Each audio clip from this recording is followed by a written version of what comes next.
22h20, gare de Folgelsheim. Pas de train prévu aujourd'hui, ni demain, ni même dans les jours qui suivent. Pourtant, les rails sont bien là, mais depuis 1969, le trafic voyageurs est interrompu sur la partie française de la ligne historique du Colmar-Freiburg. Impossible également au train de passer le Rhin à ce niveau.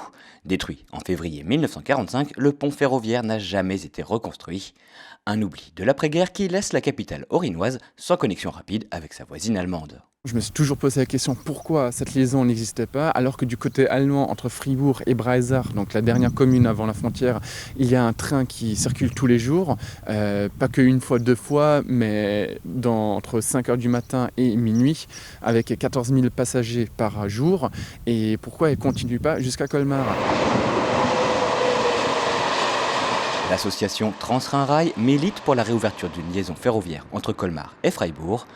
Une desserte régulière entre les deux villes présenterait de nombreux atouts pour le territoire.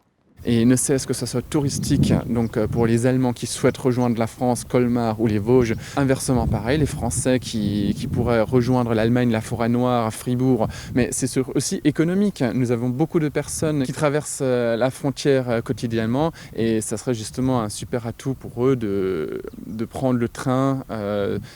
Car il faut quand même 1h30 entre Colmar et Fribourg en voiture, alors qu'il en faudrait seulement 45 minutes en train. L'autre atout, on parle beaucoup de chômage chez les jeunes.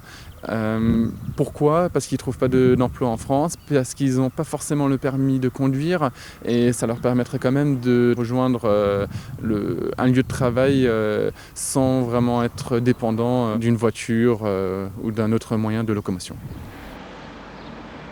Côté allemand, un train toutes les demi-heures connecte Freiburg à Breisach et assure le transport quotidien de nombreux travailleurs de la région.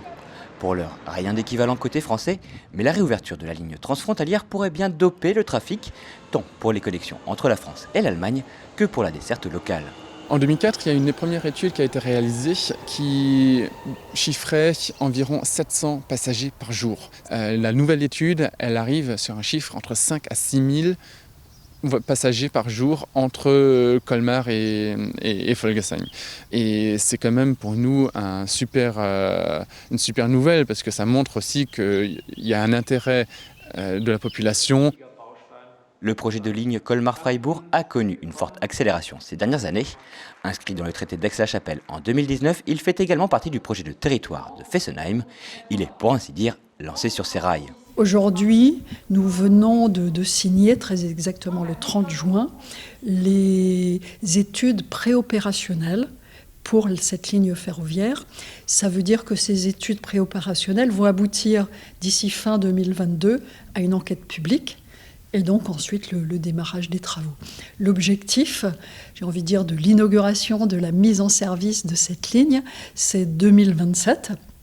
C'est un objectif ambitieux, mais qui est tout à fait réaliste et tout à fait tenable. Les Allemands viennent de terminer l'électrification de la ligne entre Breisach et Freiburg. L'essentiel des travaux devrait donc se dérouler sur la partie française et au-dessus du Rhin.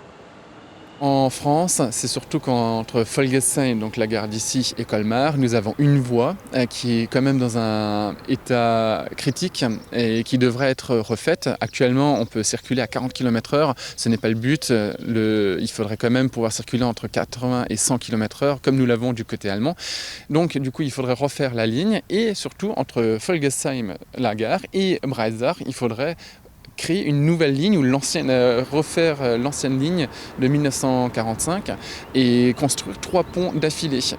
Si des études techniques vont être lancées dans les prochaines semaines, des analyses prospectives avaient déjà été réalisées par les partenaires franco-allemands pour établir une estimation des coûts. Les premières études nous ont démontré qu'en fonction des options qui seront retenues ou pas, ça sera un budget qui oscille entre 235 et 275 millions d'euros. Alors c'est certes un budget important, mais c'est un budget qui est partagé entre des partenaires français et des partenaires allemands. Et surtout aussi, c'est un projet qui est inscrit au traité d'Aix-la-Chapelle et qui va pouvoir bénéficier de fonds européens importants. C'est une opportunité juste extraordinaire et je pense qu'il ne faut pas la louper.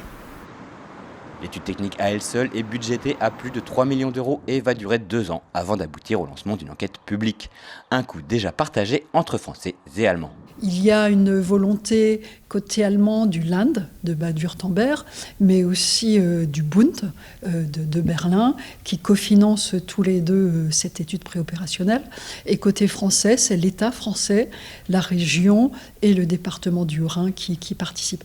Il faut dire aussi qu'aujourd'hui, il faut, et c'est vraiment l'un de mes chevaux de bataille, il faut de plus en plus raisonner en transport en commun, en transport décarboné, et ça sera le cas de ce train.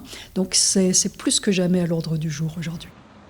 Ouverture de la ligne prévue entre 2026 et 2030, le conseil départemental du Haut-Rhin table sur une mise en service dès 2027.